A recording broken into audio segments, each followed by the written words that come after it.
Chelsea won. Them pan is ya ba. I say signings ne ya do so. Omo azo obufi omuniska. But o no ma kobe ala mu ze ba kubi ze event say Leslie Ogochukwu. E de ono so aba. E is ya kofa disasi. E de ono so aba be ramo. When me say Crystal Palace Kampa ma me remo and Matheus Franca so join you. Akomeah Franca so almost sanko for so the car. Oh, okay. Omukodi di hu komoni ade ba na ense de NCP said they no musiti pen no.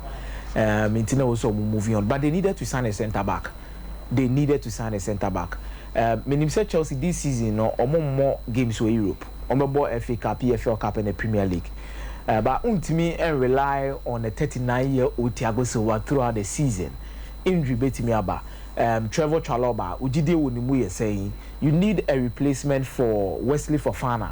Ne omudi to me say ni injury no ruling it out for almost the season no eba so you need a player in there, someone or a young energetic the needed balance out here. And okasa obo 3-back system how is it going to fit in? Obo 4-back system how is it going to fit in? And then Cesare Aspilicueta na edi pano team yes had in the match Chelsea.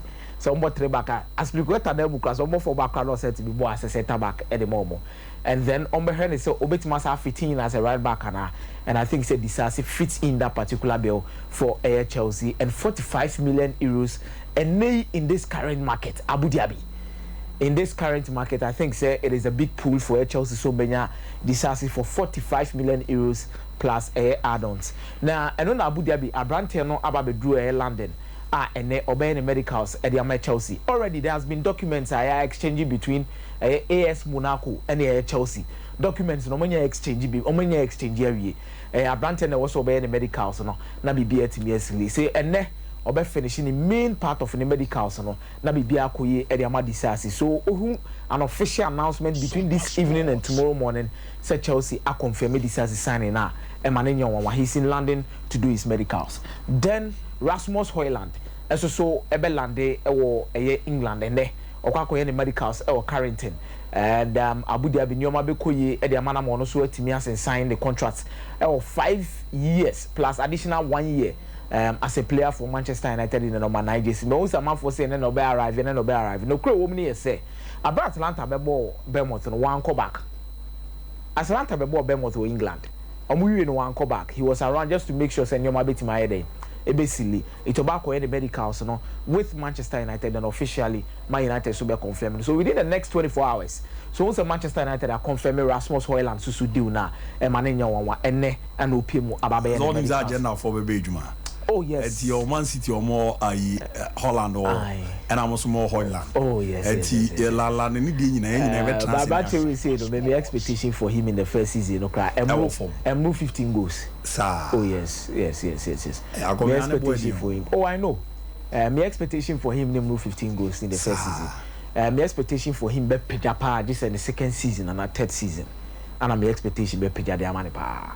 He's a potential with a very high ceiling. Quality no but when he has some finishing touches be a kind of morning now in your mate my day a pushy Abu and only a very remote Lucas Skamaka do we say no Skamaka to Inter Milan a hit up paper now the team in any say Thiago Pinto or no air sporting director the AS Roma was supposed to travel to London this week now kwa ko din komo na kwa finalize Lucas Skamaka deal no na the woman na AS Roma offer 4 to 5 million euros as a loan fee for a West Ham. Now, Omuwi are not signing on for 20 million euros at the end of the season based on two things. The Bema obligation to buy an active no and your mammy no. The Edikai say AS Roma qualify for Champions League. And at the Tosu no. So to me bomb matches every 25 games at my AS Roma. And no activated that obligation to buy clause. It will no more offer loan 4 to 5 million euros. And on Inter Milan, not initially, or more planning in any say, come over here 2 strikers. 2 strikers in the replacement of Wymo. 2 strikers in the replacement of Edin Dzeko. And Romelu Lukaku. Oh, okay. Now working Korean count. But Saudi Arabia for the deal be free but tata working Korea some person come fan de neko. Omo de neko ya it means I was say Inter Milan team sign 3 strikers. Bepe Marota and Usilo. Omone Simone Inzaghi tina no catch omo so ohia 4 strikers they said the last season omo the boy na because now no expectation ni mu pija it ba ko free me was ba ko be dey e be shem so in replacement for Denjeko anana e Marcus Thuram luckily it was free yes anona ba be shem working Korea is still there it e also mutimi sign one striker dey there dey e be shem dey tell na ko 2 strikers na me explain say no munim say working Korea be dey e be ko na enumu na motena se decide say why na wo so mo de ne ba because Balogun den e ho na skamaka so ye den e wo ho so in the first place no Simone Inzaghi mo ya aware say on pese obey Antonio Conte mistake bi and say issue bi see some time ago and kemo malusu Lukaku because na between Rafael Leao and Romelu Lukaku and Antonio Conte catch am say there bi bepe Marota mo pese mo ko sign Rafael Leao and sign Lukaku amempre mo mo Lukaku anza so ba scanner be kachi nam de akwa de akofa Rafael Leao iti komo to Rafael Leao kan nsanka Lukaku ana ke bia komo league dia no so no ebedin on person situation ni bi iti ope a replacement for a player because one message je ko ni Lukaku we me see a certain profile in his lineup profile na ye den ubenya a striker in terms of area ability or wosoro ni hold up play e wo ho or height bibia betimi abo because we Marcus Thuram on say ni height say the skamaka wo height no Lautaro Martinez ni height said yes Skamaka wo height no ana working Korea so said ni height omu nyina ye ball na da form ni ebo bi but say ye ball ye de etitwi ye gi ball na to no magina so invite ye other striker na mana ba mu bi no sa profile no omu ni bi nti osro omu nkoyin for Skamaka it is a working Korea kwa na ne says kana omu sabeka no na omu de akwa for Balogun e di naba it na ma enra Inter Milan ekeka no ho e de bit ekopie mu West Ham so omu pe Skamaka na Skamaka de no na e verba omo coin na mo se be ma 20 million euros ana West Ham say 20 million euros there odey e wo fam de ntia West Ham epes ka kese afri di we mu nyina nie omo ton 36 million euros ana omo sa de share contract nim say so omo ton na omo ma Sassuolo 10% it assistance so ka say o ton 20 million euros na which means obenya 18 million euros yes. 2 million euros be cost Sassuolo it ene mo mo ho anu anya 30 ni de anka eboa because munya 30 na Sassuolo benya 3 no munya 27 no ko mo bonyo so but Inter Milan ni o mo kan akwa kosi say munye 25 million euros na mo fa 5 million euros enye add-ons na mo fa Skamaka maye it no new offer after see reject mo 20 million euros na Inter Milan e boabo no ho e dey say verbal offer na ko mo ko na West Ham G2 o me sign ase achocho bibia written no mo de akwa to mani we sign a part na branch na ba medicals already minimum say the personal terms with Roma they no ma agree that but he also has to have a personal agreement with the Inter Milan which say Inter Milan deal no looking more lucrative the man because who they say Inter Milan ebo Champions League ni bi omo ya consistent even in the league they are doing so well and on be left him a value and the whole and branch na ni da so betimi dey akọ na no na Romelu Lukaku ni Dusan Vlahovic issue no so aba betom issue na no an ze be on permit it is so abi matches for that abu obi e kase ana Inter Milan na pushi na Chelsea na pushi say we ni betimi akoso de wom ni na nie Juventus your madrid so betimi aton Vlahovic and san no betimi aba bebe for Lukaku yes the verbal of a free Juventus and all back between no money Chelsea ni say kebema mo 30 million euros na ke 50 million euros add-ons Chelsea no money injo because Chelsea here 40 million euros cash say 5 no na be na add-ons anu aye na Romelu Lukaku lawyer your friend Sebastian Lodori ono ana working in the interest of Bibia Romelu Lukaku peso ye bia na on na kwose Inter Milan Juventus bo say mema Lukaku aba be si akan de aye dey e de amamo iti opeso di ni bo so make sure say Romelu Lukaku next season ye be hunu wo Juventus jersey mo ana ono no mo kotena negotiation table ni say omo hunu ko me fa so ade uni betima go through because omo niska ana loan with an option to buy no so a sisi an Chelsea nya na adwe so obeye dey obeje atu ene me suggest say mo me ne Chelsea for ntena se nya ni nkomo na nka Dusan Vlahovic mo fa ne mo na mo so mo fa Lukaku na mo balance ska na mo so mo fa ska kakra nya dey on fa ska kakra nya dey enter to mo na Chelsea tena se hwe din na Chelsea se masa mo ade na mo kana already agents of Dusan Vlahovic e offer no to Chelsea earlier on e ma Chelsea press had deal need to be kra catch mo say there bi yenya ya adwe say this deal kra dey be because you Nico Jackson already Nkuku betima strike the mind here the Vlahovic here dey ana masa ko fa we say so dia ba By say Chelsea aje to pa so be swap the way there. Chelsea nya nyintu. Oh, okay. Chelsea nya nyintu so be swap the way assistants am na wo kasa there. Chelsea nya nyintu. The entire Chelsea nyintu ni enyoma mienu. Chelsea nya fully convinced about Dusan Vlahovic in terms of the injury situations and the number of goals for sharing last season. Number 2, some 30 plus 15 na Inter Milan for person mo dey here. Say ba so mo balance books no crampo na. Omo ye so so boboka. It end say deal no crampo de omo twetwe so. Na internally omo ani nkomo. Na omo hunu say the Messi akwa about it. Asa na ombeji atuma. Oma ji atumi tie no.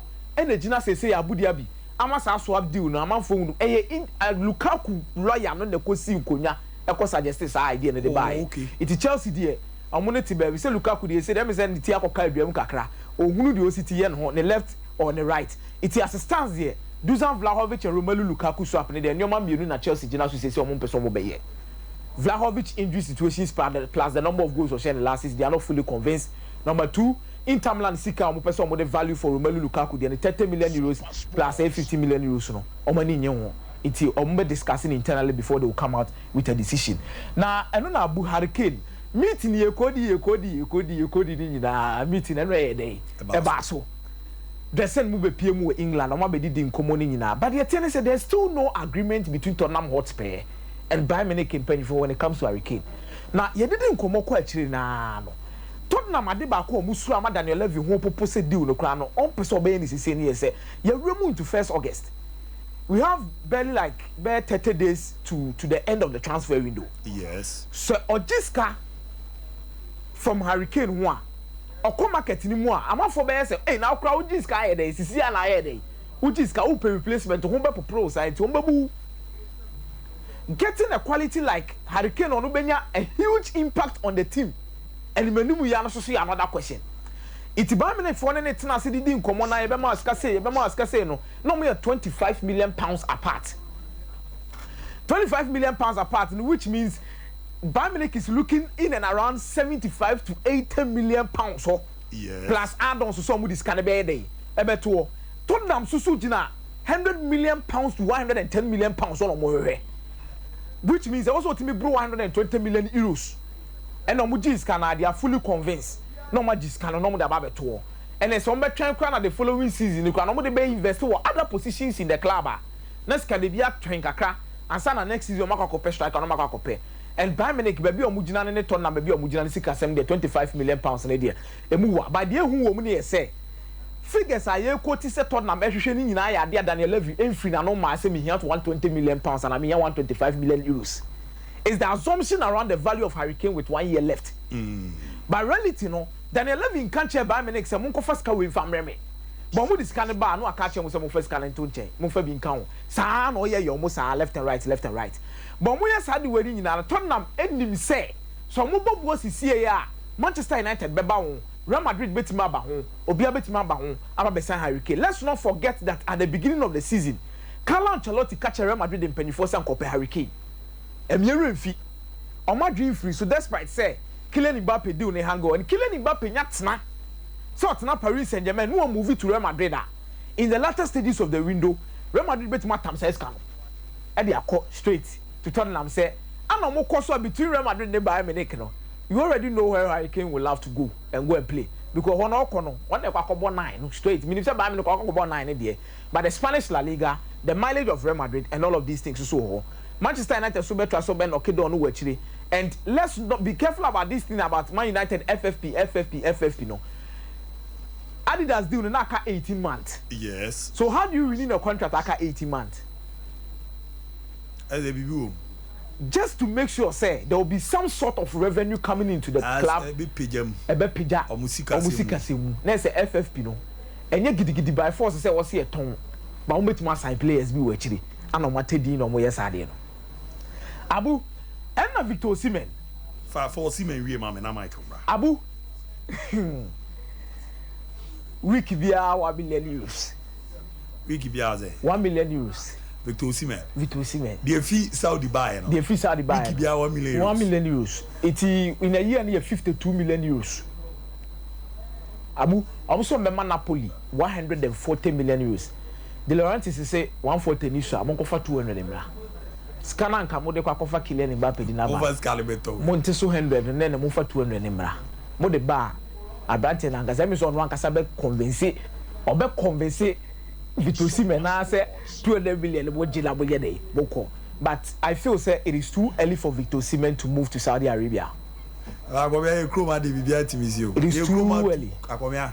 It is too early. Hey, Tie, Abibrema. It is too early. Tie, Abibrema too early Biani.